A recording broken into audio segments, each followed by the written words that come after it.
আচ্ছা, আমি তো হুগলি ডিস্ট্রিক্টের মেয়ে। আমার অ্যাকচুয়ালি বিশ্বকর্মা পুজোতে আমাদের ওখানে ঘুড়ি ওড়ানো হয়ে গেছে।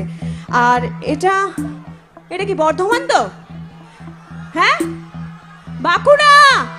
এখন ঘুড়ি ওড়াচ্ছ তাই তো? কই বৌদিরা?